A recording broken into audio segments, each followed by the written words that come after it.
Hello guys, welcome back to my channel Shri Yash and world. तो कैसे हैं आप सब? आशा करते हैं आप सब लोग बहुत अच्छे होंगे।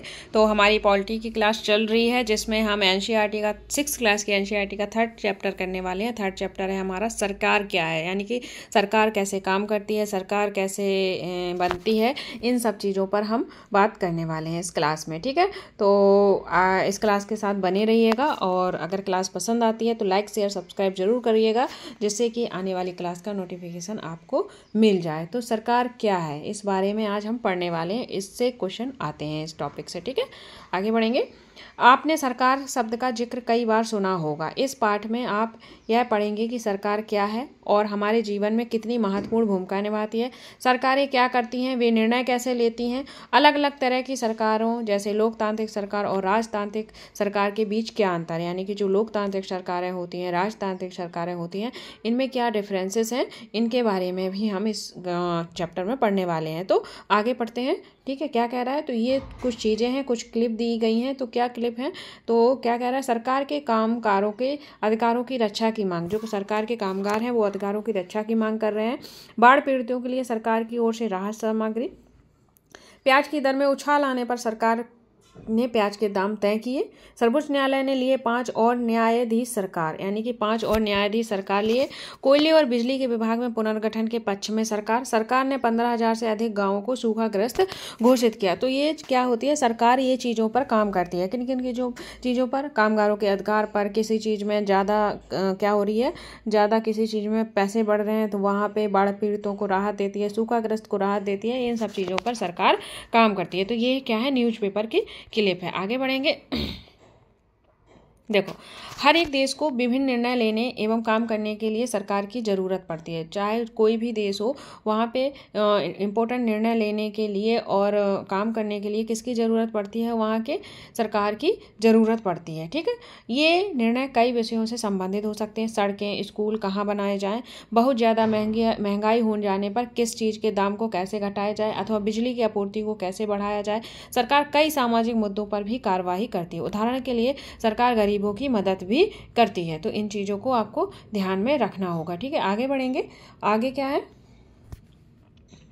तो सरकार के किस किन चीज़ों पर काम करती है वो तो आप पेपर क्लिप में देख ही चुके हो। अब यहाँ पे हम डिटेल में चर्चा करने वाले हैं। करने के लिए कई कार्यक्रम चलाती है। ठीक है, क्या करती है सरकार, कई कार्यक्रम चलाती है। इनके अलावा वह अन्य महत्वपूर्ण काम भी करती है, जैसे डाक और रेल सेवाएं चलाना। तो ये डाक और रेल सेवाओं को चलाने का भी काम करती है। सरकार का काम देश की सीमाओं की सुरक्षा करना और दूसरे देशों से शांतिपूर्ण संबंध बनाए रखना है। यानी कि जो देश की सीमाएं होती हैं, बॉर्डर होते हैं, मान लो इंडिया पाकिस्तान का बॉर्डर है, इंडिया बांग्लादेश का बॉर्डर है, तो ये सीमाओं पर क्या करना है, सुरक्षा की व्यवस्था करना किसका काम होता है, सरकार का काम होता है। और उन देशों के साथ शांतिपूर्ण संबंध बनाए रखने का काम भी हमारी सरकार करती है। ठीक है, देश के सभी नागरिकों को पर्याप्त भोजन और अच्छी स्वास्थ्य सुविधाएं मिले। जब प्राकृतिक विपदा घेरती है जैसे सुनामी, भूकंप, तो मुख्य रूप से सरकार ही पीड़ित लोगों की सहायता करती है। जैसे सुनामी आ गई, सूखा आ गया, या बारिश अधिक हो गई, खेती खराब हो गई, तो इन सब चीज़ों में सरकार ही उन्हें क्या करती है, उन पीड़ितों को की सहायता करती है। ठीक है, आगे बढ़ेंगे। सरकार ही पीड़ित लोगों की सहायता करती है। अगर कहीं कोई विवाद होता है या कोई अपराध करता है तो लोग न्यायालय जाते हैं। जैसे कोई अपराध किया, कोई विवाद हुआ तो लोग क्या करते हैं, न्यायालय जाते हैं। न्यायालय भी क्या है, सरकार का ही अंग है। इस चीज़ का ध्यान रखेंगे, इंपॉर्टेंट लाइन है। जो न्यायालय है वो क्या है, हमारा सरकार का ही एक अंग हो जाता है। इस चीज़ का आप ध्यान रखेंगे। ठीक है, आगे बढ़ेंगे। शायद आपको यह जानकर अचरज हो रहा होगा कि क्या जान के अचरज हो रहा होगा तो कि सरकार इन सब कुछ कैसे, मतलब इतना सब कुछ कैसे कर पाती है। और सरकार के लिए इन कामों को करने के लिए जो ये काम करती है, तो सरकार को इन कामों को करने की क्या ज़रूरत है, क्यों ये सरकार ये काम करती है। जब लोग इकट्ठे रहते हैं और काम करते हैं तो कुछ हद तक एक व्यवस्था की ज़रूरत होती है जिससे आवश्यक निर्णय लिए जा सकें। कुछ नियमों की ज़रूरत होती है जो सब पर काबू, यानी कि सब पर लागू हो सके। जैसे कहीं काम चल रहा है तो वहाँ क्या होता है कि वहाँ के कंपनी में कुछ मजदूर वर्कर्स वगैरह काम कर रहे हैं, तो वहाँ के कुछ रूल्स होते हैं जिससे कि नियम दिए रहते हैं, जिससे कि हमारे वहाँ क्या है, शांति व्यवस्था बनी रहे। ऐसे ही हमारे सरकार भी हमारे ऊपर नियम और कानून बनाती है। कैसे, उदाहरण के लिए उदाहरण के लिए संसाधनों के नियंत्रण और देश की सीमा की सुरक्षा की ज़रूरत होती है ताकि लोग सुरक्षित महसूस करें। ठीक है, जो देश की सीमा है, बॉर्डर है, वहाँ पे क्या है, हमारे फौजी भाई लोग रहते हैं, जिससे कि हम लोग शांति से रह सकें और सुरक्षित फील कर सकें। लोगों के लिए सरकार कई तरह के काम करती है, यह नियम बनाती है और निर्णय लेती है और अपनी सीमा में रहने वाले लोगों पर उन्हें लागू करती है। सरकार क्या करती है, सरकार वहाँ के लोगों के लिए क्या करती है, नियम बनाती है, वहाँ के लिए निर्णय भी लेती है अपनी सीमा पर। जैसे भारत देश में है, भारत में सरकार बनी है किसी की, यूपी में सरकार किसी की बनी है, तो यूपी में जितने लोग रह रहे हैं तो वहाँ की सरकार उन पर क्या करेगी, वो नियम और निर्णय लागू कर सकती है। तो ये चीज़ें आपको क्लियर हो रही होंगी। ये देखिए, उदाहरण के लिए जो सरकार के अंग हैं, सर्वोच्च न्यायालय, ये चीज़ें ये सरकार के अंग में आ जाती हैं। क्या क्या, सर्वोच्च न्यायालय, भारत पेट्रोलियम और भारत रेल, ये क्या है, हमारे सरकार के ही अंग हो जाते हैं। ठीक है, आगे बढ़ेंगे। आगे क्या कह रहा है, आगे पढ़ना है हमें सरकार के स्तर, सरकार कितने स्तर की होती है और कैसे काम करती है, ये सारी चीज़ें इस क्लास में क्लियर हो जाएंगी। बहुत ही अच्छी एनसीईआरटी लगती है मुझे पढ़ना बहुत पसंद है। मैंने सीटेट में बहुत मल्टीपल टाइम एनसीईआरटी पढ़ी थी, शायद ही इसी वजह से हमारे इतने अच्छे मार्क्स आ पाए थे, क्योंकि एनसीईआरटी बहुत ही अच्छी है और अच्छे से हर चीज़ क्लियर हो जाती है। तो सरकार के स्तर पढ़ना है। तो क्या कह रहा है, अब आपको पता है कि सरकार कितनी सारी अलग अलग चीज़ों के लिए जिम्मेदार है। तो क्या आप सोच सकते हैं कि सरकार ये सारे इंतजाम कैसे करती होगी। दरअसल सरकार अलग अलग स्तरों पर काम करती है, स्थानीय स्तर, राज्य स्तर और राष्ट्रीय स्तर। तो सरकार के कितने स्तर हो गए, 3 स्तर। कौन कौन से, स्थानीय सबसे छोटा, फिर उसके बाद राज्य और फिर ये राष्ट्रीय स्तर हो जाता है। स्थानीय स्तर का मतलब होता है गांव, शहर और मोहल्ले के लिए काम करना। जो स्थानीय स्तर है, जो स्थानीय लेवल है, वहाँ का मतलब क्या है, गांव, शहर और या मोहल्ले से है। ठीक है, फिर आगे क्या है, राज्य स्तर। तो राज्य स्तर का मतलब होता है पूरे राज्य का। जैसे कि यूपी एक राज्य है, तो वहाँ के पूरे राज्य का जो कार्यभार है वो राज्य स्तर की सरकार संभालेगी। यूपी में कोई एक गांव है, जैसे कोई गांव है, शहर है, जैसे झांसी है, उरई है या फिर कानपुर है, तो इन चीज़ों को क्या कहते हैं, यहाँ ये स्थानीय स्तर में आ जाती हैं। फिर ध्यान रखें, जैसे हरियाणा है, हरियाणा, असम की सरकार पूरे राज्य में काम करती है। तो ये उन्होंने एग्जाम्पल दिया। मानचित्रों में देखें, राष्ट्रीय स्तर की सरकार का संबंध पूरे देश से होता है। जो राष्ट्रीय स्तर की सरकार होती है उसका संबंध किससे होता है, पूरे देश से होता है, ऑल ओवर देश से होता है। जैसे भारत एक देश है, तो वहाँ पे कौन से स्तर की सरकार काम करेगी, वो राष्ट्रीय स्तर की सरकार काम करेगी। इस किताब में आप आगे चलकर पढ़ेंगे कि स्थानीय सरकार कैसे काम करती है और आगे की कक्षाओं में राज्य और राष्ट्रीय स्तर की सरकारों के काम के बारे में आप पढ़ेंगे। ठीक है, तो ये आपका मैप है, इसे आप देख लेना। ठीक है, आगे बढ़ेंगे। ये भी आपका मैप है, 1 मिनट। तो अगर आपको चीज़ें क्लियर हो रही हैं तो प्लीज़ लाइक, शेयर और सब्सक्राइब करते चलिएगा, जिससे कि हमें मोटिवेशन मिलता है और हम बहुत अच्छे से आपको और अच्छे से पढ़ाने की कोशिश करते हैं। ठीक है, ये भी एक मैप ही है भारत के प्रशासनिक कार्यों का। आगे बढ़ते हैं। आगे क्या कह रहा है, आगे पढ़ना है हमें सरकार एवं कानून। जो सरकार है और कानून है उनके वो कैसे कार्य करते हैं, इन चीज़ों के बारे में हम पढ़ने वाले हैं। ठीक है, तो क्या पढ़ना है, सरकार एवं कानून के बारे में हमें पढ़ना है। ठीक है, ये देखो, सरकार कानून बनाती है। सरकार क्या करती है, कानून बनाती है। देश में रहने वाले लोगों को वे कानून मानने होते हैं। सरकार हमारी क्या करती है, कानून बनाती है, और जो लोग देश में रह रहे हैं उन्हें क्या है, कानून मानने होते हैं। ठीक है, केवल यही वह तरीका है जिससे सरकार काम कर सकती है। केवल यही वह तरीका है जिससे सरकार काम कर सकती है, क्योंकि जब कानून बनता है तो कानून के डर से लोग क्या करते हैं, डर से अपने नियमों का पालन करते हैं। ठीक है, सरकार के पास जैसे कानून बनाने के लिए ताकत होती है, वैसे ही यह ताकत भी होती है कि वह लोगों से कानून मानने के लिए बाध्य करे। अगर सरकार के पास कानून बनाने की ताकत है तो वो लोगों से क्या करवाएगी, कानून मानने के लिए भी लोगों को बाध्य कर सकती है। कौन कर सकती है, हमारी सरकार कानून मानने के लिए बाध्य कर सकती है। उदाहरण के लिए एक कानून है कि गाड़ी चलाने वाले के पास लाइसेंस होना चाहिए। अगर कोई लाइसेंस के बिना गाड़ी चलाते हुए पकड़ा जाए तो उसे क्या करना है, जेल की सज़ा काटनी पड़ती है या जुर्माना भरना पड़ता है। ठीक है, तो तो क्या किया कि भाई लाइसेंस ज़रूरी है, अगर लाइसेंस नहीं है तो वो क्या करेंगे, उन्हें सज़ा भी दे देंगे और क्या करेंगे, उनका जुर्माना भी काटेंगे। जब जुर्माना लगेगा, सज़ा मिलेगी, तो लोग इस डर से क्या करेंगे, अपना लाइसेंस अपने पास रखेंगे। किसी दूसरे कानून को लेकर यह विचार कीजिए, यानी कि विचार करने को कह रही है एनसीईआरटी, इंपॉर्टेंट नहीं है। आगे बढ़ेंगे।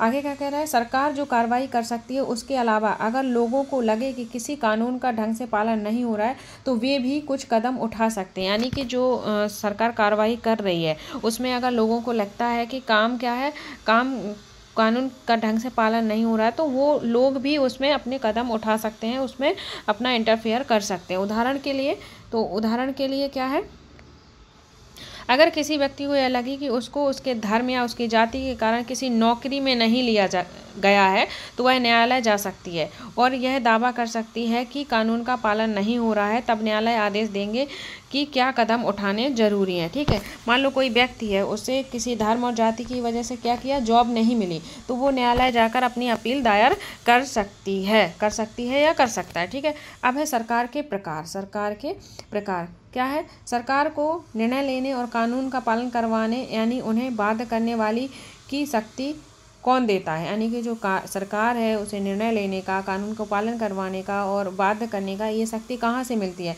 इस प्रश्न का उत्तर इस बात पर निर्भर करता है कि उस देश में कैसी सरकार है। जो प्रश्न का उत्तर है वो किस पर निर्भर करता है कि उस देश में कैसी सरकार है। तो क्या पढ़ेंगे, आगे पढ़ेंगे। लोकतंत्र में तो लोग ही सरकार को यह शक्ति देते हैं। जैसे लोकतांत्रिक सरकार है तो लोकतांत्रिक सरकार में लोग ही सरकार को यह शक्ति देते हैं कि वो नियम लागू करें, नियम बनाएं और उन्हें के मानने के लिए बाध्य भी कर सकते हैं। लोग ऐसे चुनाव के माध्यम से करते हैं, मतलब ऐसा चुनाव के माध्यम से करते हैं। वे अपनी पसंद के नेता को क्या करते हैं, वोट देते हैं। एक बार चुन लिए जाने के बाद यही लोग सरकार बनाते हैं। लोकतंत्र में सरकार को अपने निर्णयों एवं उठाए गए कदमों पर का आधार बताना होता है और सफाई देनी होती है। ठीक है, एक दूसरी तरह की सरकार होती है जैसे राजतंत्रीय सरकार कहते हैं। अभी हमने लोकतंत्रीय सरकार पढ़ी, उसमें क्या है, लोग वोट देते हैं और अपना नेता चुनते हैं। फिर एक आती है हमारी राजतंत्रीय सरकार। ये क्या होती है, इसे राजा या रानी के पास निर्णय लेने और सरकार चलाने की शक्ति होती है। राजा के पास सलाहकारों का एक छोटा समूह होता है जिससे वह विभिन्न मुद्दों पर क्या करते हैं, चर्चा कर सकते हैं। अंतिम निर्णय किसका होता है, अंतिम निर्णय लेने की शक्ति किनके पास होती है, राजा रानी के पास होती है। और लोकतंत्र में क्या है, लोकतंत्र के समान राजतंत्र में राजा या रानी को अपने निर्णय के आधार नहीं बताने पड़ते हैं। तो जो लोकतंत्र में क्या है, हमें अपने जो निर्णय लिए हैं उनके आधार बताने पड़ते हैं, पर राजतंत्र में वो अपने आधार नहीं बताते हैं और ना ही क्या है, वो लोग साफ सफाई देते हैं। जो राजा ने निर्णय ले लिया वही निर्णय पक्का होगा और कोई निर्णय नहीं माना जाएगा। बट लोकतंत्र में ऐसा नहीं है। लोकतंत्र में हमें अपने निर्णय को यानी कि जो हमने निर्णय लिया है उस पर हमें सफाई भी देनी पड़ती है। अगर लोग पूछ रहे हैं ऐसा क्यों किया गया है, आंदोलन होने लगते हैं किसी चीज़ को लेकर, कोई कानून गलत बन गया तो उस पर विचार भी करना पड़ता है हमारी सरकार को। आगे बढ़ेंगे। लोकतांत्रिक सरकार क्या है इस पर बात करेंगे। ठीक है, लोकतांत्रिक सरकार। भारत एक लोकतंत्र है। भारत क्या है हमारा, भारत हमारा लोकतंत्र है क्योंकि यहाँ पे लोकतांत्रिक सरकारें हैं। ठीक है, लोकतांत्रिक व्यवस्था को पाने के लिए हमने लंबी लड़ाई लड़ी है। संसार में और भी कई देश हैं जहाँ लोगों ने लोकतंत्र लाने के लिए संघर्ष किया है। ऊपर बताया जा चुका है कि लोकतंत्र की मुख्य बात क्या है कि लोगों के पास अपने नेता को चुनने की शक्ति है। इसलिए एक अर्थ में लोकतंत्र लोगों का ही शासन है। एक अर्थ में क्या कह सकते हैं हम, लोकतंत्र लोगों का शासन है। ये लाइन इंपॉर्टेंट है, क्वेश्चन में यानी कि स्टेटमेंट में डाल सकते हैं वो लोग। ठीक है, आगे बढ़ेंगे। लोकतंत्र में मूलभूत विचार यह है कि लोग नियमों को बनाने में भागीदार बनकर खुद ही शासन करें। यानी कि लोकतंत्र में क्या है, मूलभूत विचार क्या होता है इसका, कि लोग नियमों को बनाने में भागीदारी बनकर खुद ही शासन करें। आज के समय में लोकतांत्रिक सरकार को प्रायः प्रतिनिधि लोकतंत्र कहते हैं। यानी कि लोकतांत्रिक सरकार को आज के समय में प्रायः क्या कहते हैं, प्रतिनिधि लोकतंत्र कहते हैं। प्रतिनिधि लोकतंत्र में लोग सीधे भाग नहीं लेते हैं बल्कि चुनाव की प्रक्रिया के द्वारा प्रतिनिधि को चुनते हैं। तो प्रतिनिधि लोकतंत्र क्यों कहते हैं, क्योंकि इसमें लोग क्या करते हैं, सीधे भाग नहीं लेते हैं, अपने क्या करते हैं, अपने नेता को चुनते हैं यानी कि प्रतिनिधि को चुनते हैं। ये प्रतिनिधि मिलकर क्या करते हैं, आपकी सरकार बनाते हैं। पहले ये पॉइंट देख लेते हैं क्या दिया है बॉक्स में। ठीक है, लोकतंत्र में लोगों को भागीदारी उन निर्णयों को लेने में महत्वपूर्ण है जो उनको प्रभावित करते हैं। क्या आप इससे सहमत हैं? अपने जवाब को दिए। ये क्वेश्चन आंसर दिए गए हैं, इन्हें एक बार पढ़ना हो पढ़ लीजिएगा, क्योंकि क्या पता इनसे भी क्वेश्चन बन जाते हैं। ठीक है, मैं बता देती हूँ आपको। आपके यहाँ जिस प्रकार की शासन व्यवस्था है उस स्थान पर आप कैसी शासन व्यवस्था चाहेंगे, ये चीज़ें दी गई हैं। नीचे दिए कदमों पर गलतियों को सुधार करें। तो हम आगे बढ़ेंगे। ये प्रतिनिधि मिलकर क्या करते हैं, आगे बढ़ेंगे। तो जो चीज़ें इंपॉर्टेंट है मैं उन्हें कवर करवा देती हूँ, जो इंपॉर्टेंट नहीं है उन्हें छोड़ देती हूँ। यानी कि छोड़ती कुछ भी नहीं हो, बस जो एनसीईआरटी हमसे क्वेश्चन करती है उनका कोई मतलब नहीं है, वो मैं छोड़ देती हूँ। ठीक है, ये प्रतिनिधि मिलकर सारी जनता के लिए क्या करते हैं, निर्णय लेते हैं। कौन प्रतिनिधि? जिन्हें हमने चुना है, जिन नेताओं को हमने चुना है वो हमारे लिए क्या करते हैं, निर्णय लेते हैं। आजकल कोई भी सरकार अपने आप को तब तक लोकतांत्रिक नहीं कह सकती जब तक वह देश में सभी वयस्क नागरिकों को वोट देने का अधिकार ना दे। यानी कि कोई भी लोकतांत्रिक सरकार जब तक अपने आप को लोकतांत्रिक नहीं कह सकती जब तक कि वहाँ के लोगों को, सभी वयस्क लोगों को क्या हो, वोट देने का अधिकार ना हो। ठीक है, लेकिन हमेशा ऐसा नहीं था। क्या आप विश्वास कर सकते हैं कि एक समय ऐसा था जब लोकतांत्रिक सरकारें औरतों और गरीबों को चुनाव में भाग नहीं लेने देते थे। अपने शुरुआती दौर में सरकारें केवल उन्हीं पुरुषों को वोट देने देती थी जो क्या थे, पढ़े लिखे थे, जिनके पास अपनी संपत्ति थी। इसका मतलब था कि औरतें और गरीबों और अशिक्षितों को वोट देने का अधिकार नहीं था पहले। ठीक है, किनको किनको नहीं था पहले, किनको किनको अधिकार नहीं था वोट देने का? तो औरतों को, गरीबों को और अशिक्षित लोगों को। ठीक है, आगे बढ़ेंगे। ऐसी स्थिति में उन्हीं नियमों के सहारे चलते थे जो ये गिने चुने पुरुष बनाते थे। ठीक है, आगे बढ़ेंगे। भारत में आज़ादी से पहले बहुत ही कम लोगों को वोट देने का अधिकार था। आज़ादी से पहले क्या था, बहुत ही कम लोगों को वोट देने का अधिकार था भारत में। ठीक है, लेकिन फिर क्या हुआ, इसलिए जनता ने संगठित होकर इस अधिकार की मांग की। गांधी जी समेत अन्य नेताओं ने इस अन्यायपूर्ण व्यवहार का विरोध किया। क्या है, गांधी जी ने भी इस अन्यायपूर्ण व्यवहार का विरोध किया, क्योंकि भाई वोट देने का सबको अधिकार मिलना चाहिए। उन्होंने भी जोर जोर से यह मांग उठाई। 1931 में यंग इंडिया पत्रिका में, यंग इंडिया पत्रिका किसकी हुई, गांधी जी की। कब लिखी गई, 1931 में यंग इंडिया पत्रिका लिखते हुए गांधी जी ने लिखा, इंपॉर्टेंट है, ध्यान से पढ़ना। क्या लिखा गांधी जी ने, मैं एक बार बताती हूँ क्या लिखा। मैं यह विचार सहन नहीं कर सकता कि जिस आदमी के पास संपत्ति जिस आदमी के पास संपत्ति है वह वोट दे सकता है, लेकिन वह आदमी जिसके पास चरित्र है और पर संपत्ति या शिक्षा नहीं है वह वोट नहीं दे सकता। जो दिन भर अपना पसीना बहाकर ईमानदारी से काम करता है वह वोट नहीं दे सकता, क्योंकि उसने गरीबी यानी कि गरीब आदमी होने का क्या किया है, गुनाह किया है। तो ये कोटेशन, ये थॉट किसका हो जाता है, गांधी जी का। और गांधी जी ने ये थॉट किस में लिखा था, यंग इंडिया में। कब लिखा था, 1931 में। तो इम्पोर्टेंट हो जाता है, इसे आप पढ़ के जाइएगा। ठीक है, इसे याद रखिएगा। आगे बढ़ेंगे। संसार में कहीं भी सरकारों ने स्वेच्छा से अपनी शक्ति लोगों के साथ नहीं बांटी। पूरे यूरोप और अमेरिका में महिलाओं और गरीबों को सरकार के कार्यों में भागीदारी के लिए संघर्ष करना पड़ा है। कहाँ, यूरोप अमेरिका में भी महिलाओं को क्या करना पड़ा है, संघर्ष करना पड़ा है अपनी भागीदारी के लिए सरकार के साथ। ठीक है, आगे बढ़ेंगे। महिलाओं द्वारा मताधिकार के लिए किए गए संघर्ष ने प्रथम विश्व युद्ध के दौरान और मजबूती पकड़ी। जो महिलाओं ने संघर्ष किया था वो मजबूती कब पकड़ी, प्रथम विश्व युद्ध के दौरान। ठीक है, इस आंदोलन को महिला मता आंदोलन कहते हैं। तो महिला मता आंदोलन कहते हैं किसे, जो आंदोलन चल रहा था मताधिकार के लिए, तो उस आंदोलन को क्या कहते हैं, महिला मता आंदोलन कहते हैं। और इंग्लिश में इसे क्या कहते हैं, सरफ्रेज मूवमेंट। इससे गाइस क्वेश्चन बना है, ध्यान रखेंगे, इंपॉर्टेंट है। सरफ्रेज मूवमेंट का मतलब क्या होता है, महिला मता अधिकार आंदोलन। ठीक है, सरफ्रेज का मतलब होता है क्या, सरफ्रेज का मतलब होता है वोट देने का अधिकार। इसे महिला मता आंदोलन कहते हैं और अंग्रेजी में सरफ्रेज कहते हैं। और सरफ्रेज का मतलब होता है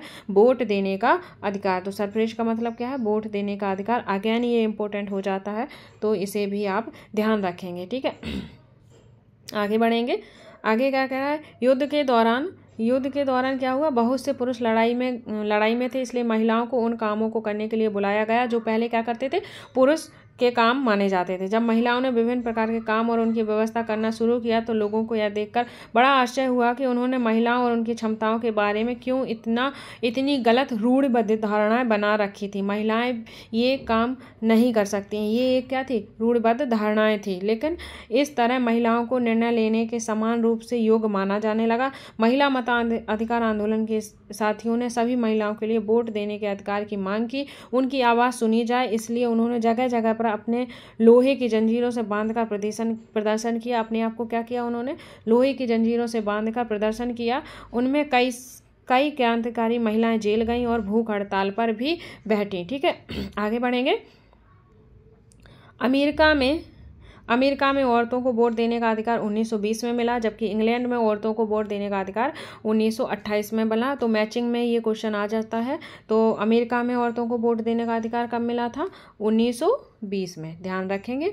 और इंग्लैंड में औरतों को वोट देने का अधिकार मिला 1928 में, ये भी इम्पोर्टेंट है। तो ये जो 9 नंबर का जो चैप्टर है, पैराग्राफ है, ये पूरा की पूरा आपका इम्पोर्टेंट हो जाता है, इसमें कई क्वेश्चन बन जाते हैं। तो आई होप आपको चीज़ें क्लियर हो रही होंगी। तो ये था आपका पॉलिटी 6th क्लास की पॉलिटी का कौन सा चैप्टर, 3rd चैप्टर, जो कि आज ही फिनिश हो गया, छोटा चैप्टर था। तो आई होप आपको चीज़ें क्लियर हो रही होंगी। अगर चीज़ें क्लियर हो रही हैं तो प्लीज़ लाइक करें, शेयर करें एंड सब्सक्राइब ज़रूर करें, जिससे आने वाले वीडियो का नोटिफिकेशन आपको मिल जाए। और जो भी बच्चे सीटेट पेपर 2 की प्रिपरेशन कर रहे हैं उन्हें ये क्लास शेयर करें, क्योंकि बहुत से बच्चे होते हैं जिनके पास इकोनॉमिकल चीज़ें अच्छी नहीं चल रही होती हैं, तो उन्हें ये क्लासेस प्रोवाइड करवाइए, जिससे कि वो फ्री में पढ़ के अपना सीटेट क्वालिफाई कर सकें। So guys, thank you, take care and bye bye.